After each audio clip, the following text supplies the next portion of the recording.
The caravan crested a small rise. They could see the citadel in the distance, its iconic tower making the sign of the horns.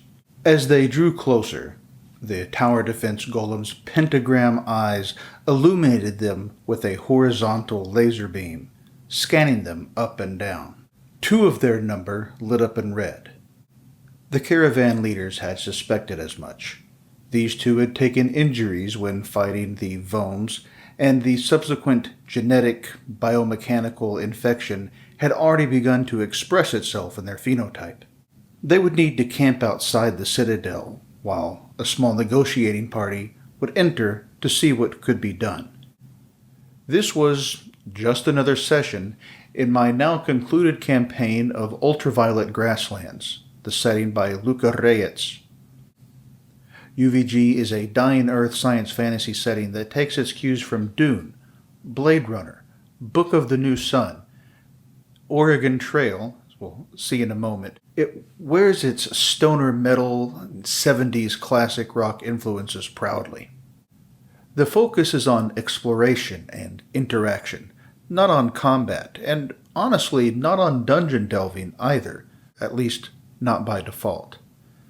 The wilderness is its focus, a vast steppe that stretches across multiple time zones and covers, frankly, months of travel. From the Violet City in the east, the last bastion of Rainbow Lander civilization, all the way to the semi-mythical Black City in the west, where time and space converge and perhaps meet their end. As an example, I just concluded a campaign of Ultraviolet Grasslands using a stripped-down version of World of Dungeons. By the way, I've made it available for free on itch, link up here, called World of Ultraviolet Grasslands. It needs a little bit more work, but it served us well for several months. I hope to update it soon with a new license, lessons learned, and removing the last vestiges of silly mechanics like experience points and levels. Our campaign had, at one point, 4 player characters. Elmira, an independent freehold archaeologist carrying a Manual of the Vex annotated with scribbles motivated by sheer industrial greed. Osmond, a black gold industrialist, he was carrying a copper star incised with naughty limericks that turned out to also be a testament to a dead god.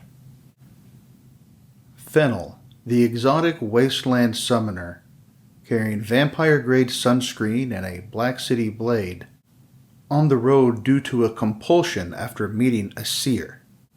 And Rose Doomfinger, a Moon Mountain witch, carrying platinum necro goggles that allowed them to reveal undead, and a mind entwined with a dying sentience. They created a combination cult and capitalist archaeologist expedition. Honestly, it was mostly satirical comment by a bunch of more or less leftish players on late-stage capitalism, tech bros, and the prosperity gospel. They did things like set up a trading post with Lyme nomads whose heritage they were exploiting. They made friends with an ancient wizard, changed over uncountable eons into a Cthulhu-esque post-human. They then used the knowledge they gained from him to transform their financial patron into something of an eldritch horror, gaining a form of loan forgiveness in the process. They played both sides of a budding revolution for profit, and then dealt with a suspicious brigade who thought they might be trading more than just a cache of ammunition found under a crumbling highway as a relic of a bygone age.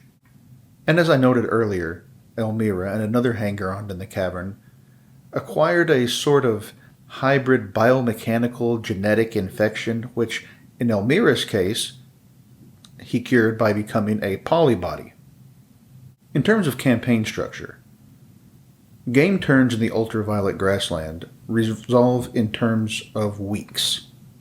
At the end of each in-game week, The GM goes through a defined procedure where they roll misfortunes, encounters, discoveries, put that together with existing threads, what the players themselves choose to do at their destination, and potentially other roles like weather and the like. Putting all this together provides plenty of fodder for intrigue, exploration, and perhaps a little bit of business along the way. While there's an implied default goal of reaching the Black City, that's really just a fallback. The players themselves will have their own reasons to be on the road, and as a group you'll decide on sort of a quest structure ranging from profit to scientific discovery and exploration to end-time cults trying to bring about or stop the end of the world. The primary mechanics in the book aren't really related to the CCAT system that the book also includes. Caravans have capacity and costs and speed. This works with CCAT, of course, but really you can use it with just about any system. Honestly, it works just as well with just about any RPG system you like. We use World of Dungeons. You could use it just as well with D&D 5th edition. In fact, CCAT, named for the 6 attributes that form the core of the system, feels a lot like a stripped-down version of D&D 5th edition. That said, it has suitable changes for streamlined characters and the implied Magitech setting. That said, any system that has modifiers in the low single-digit range will probably work the best, since there are some over-defined D20 tables that range from 1 into the low 20s. UVG, like most of Luka's work, rejects the concept of a canon. That is, there's no authoritative history or characters or story plots. In fact, even the nature of the factions and different kinds of people are treated in this way. So your instance is just as valid as mine. In fact, any instance at a game table is more valid than what's in the book, because at that point it's become a shared reality among players, and not just words on a page. The book does contain in-universe lore, that is, the knowledge that people in the universe believe that they have. It's fragmentary at best, self-contradicting at worst, and it reflects the nature of the way that we understand the world around us. None of this will survive contact with your group anyway, and you'll tweak it according to your preferences and your group's needs. Maybe you don't have any kind of elves. Maybe the Vomes are preparing some massive assault on every last bastion of civilization in the Grasslands. Maybe your nomads are hobbits. Mine were, because that's just what I wanted to do. In a recent episode of Fear of a Black Dragon, the excellent podcast from The Gauntlet, one of the hosts, Tom, mentioned getting a question about a reader from one of his own gaming products. Apparently there was an NPC that had been described at one point as a widower and at one point as married, and so the reader wrote in asking, well, which is it? I guess forgetting that you can be both. But Tom's initial reaction was, neither, because I just made it up. You can do the same, we can do the same in any setting that we're playing in. This same ethos is explicit in other games like Electric Bastionland and Blades in the Dark, where no 2 instances of the cities in those games are the same, and in fact there is no authoritative version. There's no expectation that any 2 versions of that setting will be the same. In fact, quite the opposite. It's almost impossible that your version and my version will ever be the same, or the same as any game run by the creators of those games. In this way, everybody's instances are sort of homebrew, they're custom, and that's what makes them beautiful, because they're created by you and your friends at the table. You can contrast this with places like the Forgotten Realms or Star Wars, where players can show up with this expectation that their own out-of-character knowledge is going to be correct in universe. That there's some sort of pre-existing authoritative definition of what's true. That there's a body of knowledge accepted as axiomatic and universally binding among everyone. As if worlds full of dragons and wizards and laser swords needed to hew to somebody's idea of objective reality. You can make the setting your own and not worry about what Luka or anybody else has written down about it. That's the point of the anti-canon ethos. So what other things can go with Ultraviolet Grasslands? Well, Luka's already provided an incredibly open and generous third-party license. There's probably a lot of third-party material I haven't even seen for it. UVG is sort of part of his broader Vastlands setting that includes a number of other products, including a creature generator, a few other adventures and locations, some of which tie only kind of loosely to the Grasslands themselves, but they're all part of sort of that same aesthetic and vibe, and they can fit together as well as you want them to. Acid Death Fantasy, the Dune-inspired Troika sourcebook that I mentioned a few weeks ago here, also can fit in. You can use creatures and factions and locations from it, technologies, items, etc., and they'll fit right in as well as you want them to. Numenera from Monty Cook Games is another game with a setting called The Ninth World that is similarly dying Earth, far future. It's a little less psychedelic, but there's so much excellent weirdness you could use from it in terms of locations and items and so forth that could slot right into UVG and nobody would even bat an eye. If you'd like to include a little bit of dungeon exploration, Trilemma Adventures from Michael Prescott fit in very well. In fact, Skirples over on his blog has already done the work of sort of including some of them onto a map. If that's the sort of thing that you like, you can check that out.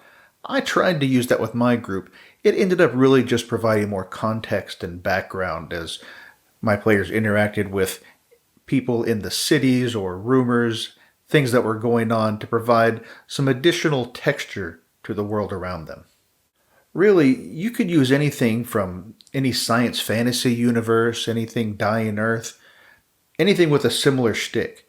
You could take your favorite species or locations from Star Wars, change the names, drop them in, and it will fit. You can have fun waiting for your players to figure out what you did. If you want to go the other way, you can use this book as a resource for other campaigns. If you're looking to use the system from it, you should know that the system has progressed pretty far since this book was published. Lucas has version 0.69 on his blog already, and there's been a lot of changes. Personally, for me, it's got a little too much crunch, a little bit too many rules for my taste, but there are tons of good ideas that I want to rip out and use in my own games, like replacing spell books with spell albums, which give a whole different flavor to wizards and those who tote magic around. It has almost systemless procedures, not rules, for long-range wilderness exploration, interactions, reactions, discoveries, and all of that is available free in the form of the referee screen, either the website version or the PDF form. Let me make this distinction between rules and procedures. Rules are generally understood and known to both the players and the GM and are expected to be used any time that they apply. Whereas a procedure is used only when it applies and is helpful. You don't have to use it, and might only be known to the GM. For example, a rule might be how to determine whether or not an attack in combat succeeds. It's expected to be used every time you're in combat, and everyone should know how it works. But in traditional D&D, you might have a random monster encounter table. That's a procedure that the GM uses, but the players don't really have to interact with. And if the GM chooses not to use it, it'll be fine. For example, there are tables for weather, strange fossils, prophecies out of time. There's even a generative spherical mega dungeon in the form of a small moon about a mile high that's hanging just above the surface of the ground, like you can reach it with a ladder. You'll create and explore this place on the fly, rolling on these tables, and you're going to end up with this glorious non-Euclidean mess that contains enough ancient secrets and relics to keep any caravan going, no matter what they're looking for. You could also use some of the factions in sort of a fractal way. Here's what I mean. There are a lot of factions that have the same level of complexity, no matter what level of zoom you're going in at. For example, you could take the Porcelain Princes. You could use them as a single faction and have them interact with the Spectrum Satraps and the Steppe Nomads and whomever else. But you could also zoom into them where they themselves become a faction, They're polybodies, one consciousness among anywhere from 2 to several dozen humanish bodies, and they themselves belong to different factions, like a death cult called the Ascendant Church of the Flesh, or a radical labor and trade cooperative, or rival factions like the Conservation Society and the Radical Conservatives. No matter how much you zoom in, there's different levels of these factions. You could rip those out and place them in any similar kind of game. This way you can dial into the level of detail that you want at a given moment, from how can we use these factions and play them against each other to make a profit on this trade route, to how can we get this specific Marmot folk family to help us find our next destination. Luka Rejec is the auteur behind this vision. He's the writer, designer, illustrator, practically everything, except for editing and the actual publishing.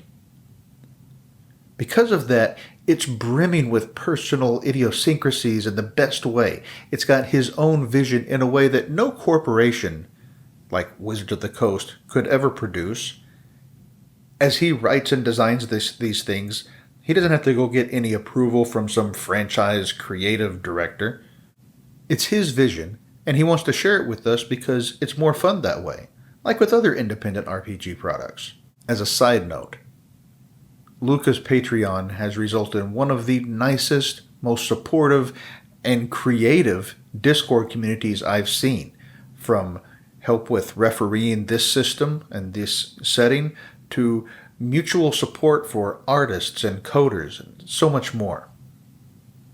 Speaking of community, tell me about your game if you've played in the Ultraviolet Grasslands. What did it entail?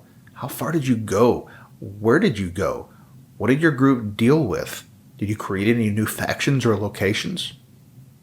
Or perhaps you're just watching this because you're kind of interested in something other than kind of the typical Western European medieval fantasy setting. Have you used elements from this or other settings like it in your games, trying to give them more of a science fantasy feel?